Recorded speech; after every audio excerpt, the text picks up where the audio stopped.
Hello everyone, it's Jules, and in today's video I will be discussing the downfall and uprise in some of the Royal High sets. So let's get started. Now to the major set that started the hype and trends for all the rest of the sets to come in the game. The set is the Shadow Emperor set. But no, don't get me wrong, of course you probably all know that the Miss Lady Rose set was the first official set to be put into the game, but the Shadow Emperor set honestly had a greater impact on the Royal High community compared to the Miss Lady Rose. For example, as soon as the Trader Hub came out, it was considered one of the most rarest things you can even obtain in the game. I remember when people used to trade halos, large rainbow skirts, parasols just for the set. Well, that was until October of 2020. Well, as soon as it was time for Halloween to roll back around again, everyone was hyped to play the game and purchase all the stuff that they couldn't at the time.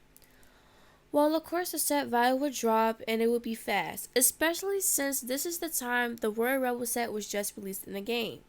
And when I say people love the set, they simply forgot about the Shadow Emperor set, just like the Dear Dolly set, Adhere to Heirloom, Miss Lady Rose, etc.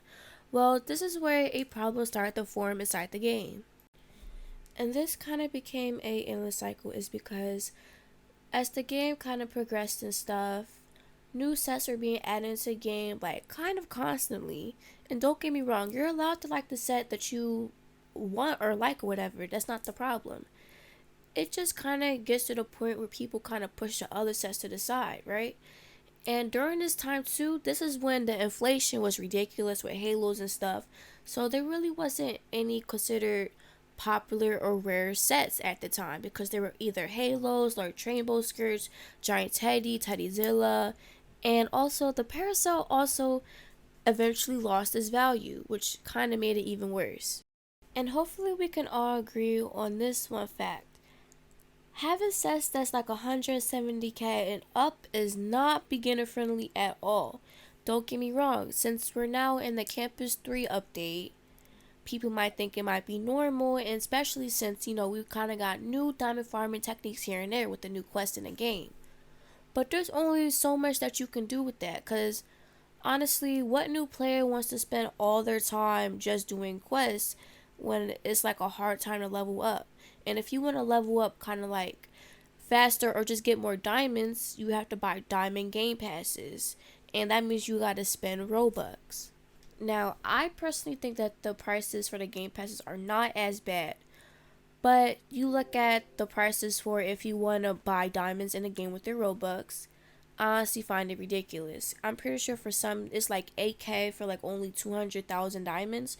But you also got to remember this. For you to buy 8k Robux, in certain parts of the world and stuff, it's like $100 just for 8k. So basically you're paying $100 just for 200,000 diamonds in a game. It's honestly ridiculous and it doesn't make sense. But I feel like many players were kind of forced into buying diamonds with Robux is because no diamond farming receipts. The prices in the trainer hut was ridiculous. People kept switching back and forth if they wanted diamonds, if they wanted items. It was getting ridiculous. So no, I don't blame people, of course, for buying Robux. Well, buying diamonds with their Robux, of course, because no, I had to do that at some point, and it was just honestly sad. Like, I was getting broke and broker with Robux. But yeah, I honestly do not recommend doing that. I suggest diamond farming by other way. Now, back on topic with the sets. As we all know, as more sets started to be put in the game, people didn't really like the sets. For example, Gothic Cutie set.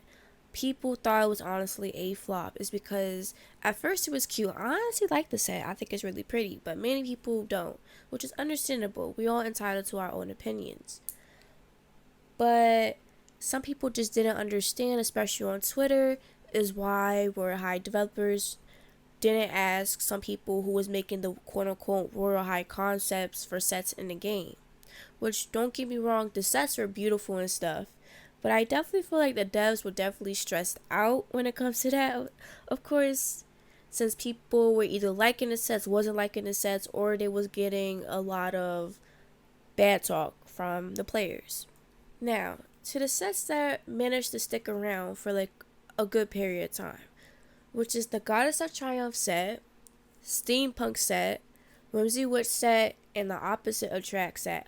Honestly, I congratulate all those sets is because for some reason it's like players just never got enough of it. Like some were overpriced, which I will be getting into of course, but no, some other than that were really good prices. Like it's been a minute since some sets were kind of quote unquote had the same amount of value as halos, large chain bow skirts, etc.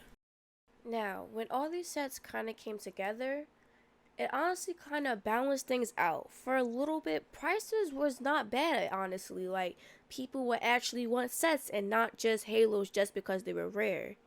Like, they didn't just want a halo just because, which is of course fine if you just like a halo just because you just want it. That's not what I'm saying. But sometimes I remember I used to be so desperate for a halo. Like, this is like my early days of Royale. And like I didn't care if it was quote unquote ugly or not. Like I still wanted it. So of course like I got it eventually, but honestly looking back it was just not worth it. I would rather have my good items. But yeah, now ever since these sets had came out in the game, stuff has been pretty chill. Well, that was until, we can never catch a break. Of course, it started to get a little too pricey, especially with the Goddess of Triumph set, which I completely understand. I honestly feel like some people are kind of, what's the word, only see it as something to trade when actually it's supposed to be for a charity, as we all know, which the event is actually going on right now as I speak. But yeah, I kind of just find it sad that when people think of the set, they don't think of the meaning behind it. They only think of it as a tradable item, which it was just never meant to be like that. But yeah, to sum things up in the video, I've definitely noticed in the Royale community that it is getting better just a little bit. Of course, some stuff will always be high here and there, but it's not as bad as what it used to be.